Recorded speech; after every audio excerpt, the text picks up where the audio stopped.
Lamarckism is the first theory of evolution. जो evolution है उसकी सबसे पहली थ्योरी जो एग्जिस्टेंस में आई थी वो है लेमार्किज्म, और ये हमने दी थी जीन बैप्टिस्ट दे लेमार्क ने।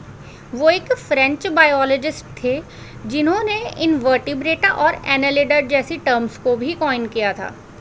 सो अब आपको समझ आ गया होगा कि कितनी इम्पॉर्टेंट है Jean Baptiste they Lamarck in the history of biology. उसकी सबसे मेन वजह ये है कि उन्होंने बायोलॉजी टर्म भी कॉइन की थी। जी हाँ, जो हम लोग अब पढ़ते हैं बायोलॉजी टर्म भी जीन बैप्टिस्ट दे लेमार्क ने कॉइन की थी with टेरेवेरेनस।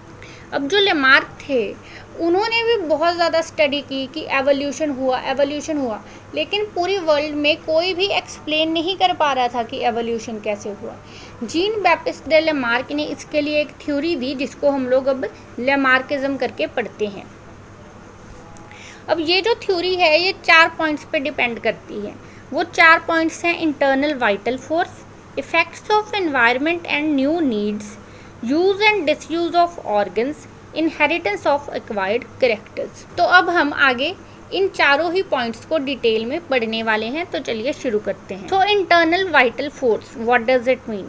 Internal vital force means कि हर एक लिविंग ऑर्गेनिज्म जो है और उसके सेल कंपोनेंट्स जो हैं उनके अंदर से ही एक ड्राइविंग फोर्स आती है जो कि उस ऑर्गेनिज्म को इवॉल्व करने में हेल्प करती है। अगर इसे आप समझना चाहते हैं तो इसकी सबसे कॉमन एग्जांपल ये है कि जब हम लोगों को ठंड लगती है तो हमारे जो शरीर है वो कांपना शुरू हो जाता है। वो क्या है? वो हमारे अंदर की एक वाइटल फोर्स है जो हमें हमारे एनवायरनमेंट के अकॉर्डिंग एडजस्ट करने में हेल्प करती है। तो इसी तरह से ओवर द जनरेशन जब इस तरह की हमारी जो अंदर की फोर्स है हमें किसी पर्टिकुलर एनवायरनमेंट के अकॉर्डिंग मर्ज करने लग जाती है तो उससे एवोल्यूशन होता है। Second point is effect of environment and new needs. अब जो लेमार्क थे उनका मानना था कि किसी भी ऑर्गेनिज्म के एवोल्यूशन के लिए सबसे इम्पॉर्टेंट फैक्टर है एनवायरनमेंट। देखिए, हर एक ऑर्गेनिज्म जो है उसे उसकी एनवायरनमेंट बहुत ज़्यादा इफेक्ट करती है।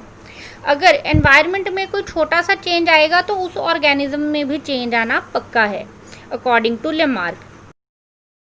अब ये जो एनवायरनमेंट में चेंज आएगा उससे क्या होगा? जो ऑर्गेनिज्म है उसकी नई नीड्स बनेगी।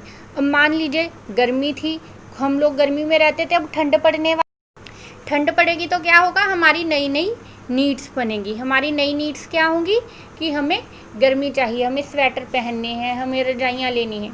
तो ये सब क्या हो गया? एनवायरनमेंट में चेंज आने से नीड्स में चेंज। अब नीड्स में चेंज आएंगे तो हमें नए स्ट्रक्चर चाहिए होंगे उन नीड्स को पूरा करने के लिए। इसी तरह जो ऑर्गेनिज्म हैं उन्हें भी अपने एनवायरनमेंट के अकॉर्डिंग अपनी बॉडी स्ट्रक्चर में नए चेंजेस लाने पड़ेंगे। और अब वो जो नए चेंजेस आएंगे वो ओवर द जनरेशन जो है होते होते एक नई स्पीसी फॉर्म, एक स्पीसी से दूसरी स्पीसी का एवोल्यूशन हो जाएगा। And now let's move toward the third point and that is use and disuse of organ. According to Lamarck हम लोग या फिर कोई भी ऑर्गेनिज्म जो है वो किसी भी ऑर्गन को जितना ज़्यादा यूज़ करेगा वो जो ऑर्गन है वो उतना ज़्यादा वेल डेवलप होगा, और जिस ऑर्गन को वो कम यूज़ करेगा वो जो ऑर्गन है उतना ही लेस डेवलप होगा। इसकी सबसे कॉमन एग्जांपल है फ्लाइटलेस बर्ड्स। जी हाँ, वो पंछी जो उड़ते नहीं हैं। फॉर एग्जांपल ऑस्ट्रिच ले लीजिए।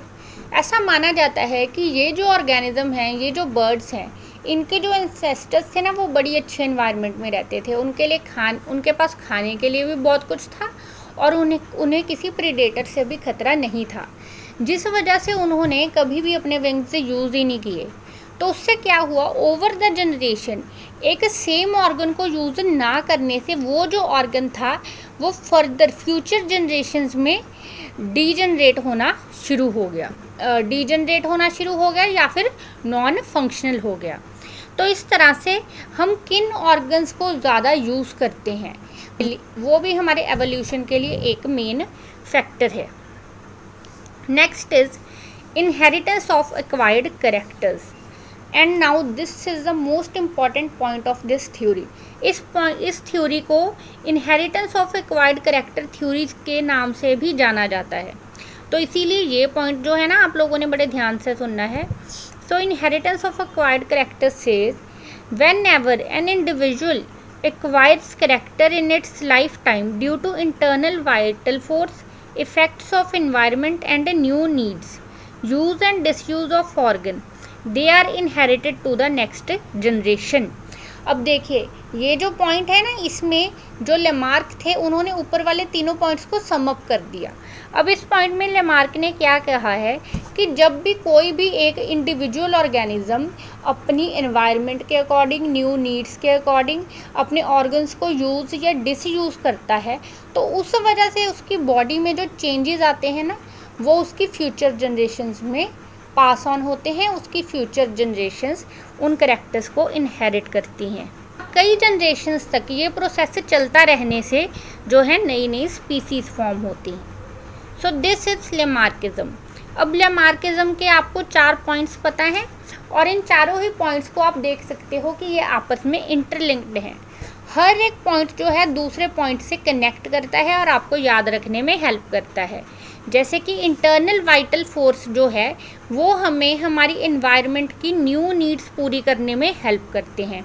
न्यू नीड्स पूरी करने के लिए हम लोग कुछ ऑर्गन्स को बॉडी के ज़्यादा यूज़ करते हैं और कुछ ऑर्गन्स को कम यूज़ करते हैं। और इसी तरह से ऑर्गन्स के यूज़ या डिसयूज़ से हमारी जो बॉडी है उसके कुछ ऑर्गन ज़्यादा डेवलप होते हैं, कुछ ऑर्गन कम डेवलप होते हैं। और इन ऑर्गन्स की डेवलपमेंट और डिसफंक्शनिंग से नए नए स्ट्रक्चर फॉर्म होते हैं। बॉडी में जो नए स्ट्रक्चर फॉर्म होते हैं उनसे जो फ्यूचर जनरेशन्स हैं उनकी एक नई स्पीसी बन जाती है जो कि एंसेस्टर्स से बिल्कुल ही डिफरेंट होती है। अब यहाँ से आप लोग एक और पॉइंट अगर चाहो तो निकाल सकते हो, वो ये कि अगर कोई ऑर्गेनिज्म जो है वो बहुत ही अच्छे एनवायरनमेंट में रहा है जिसमें बहुत सारे रिसोर्सेज हैं, खाना भी है, प्रोटेक्शन भी है, सब कुछ है, तो उस ऑर्गेनिज्म का जो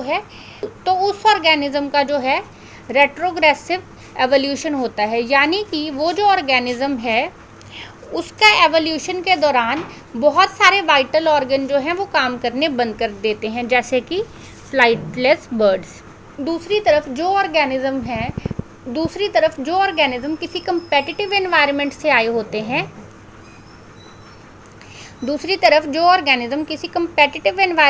होते हैं वो ऑर्गेनिज्म जो हैं प्रोग्रेसिव एवोल्यूशन शो करते हैं।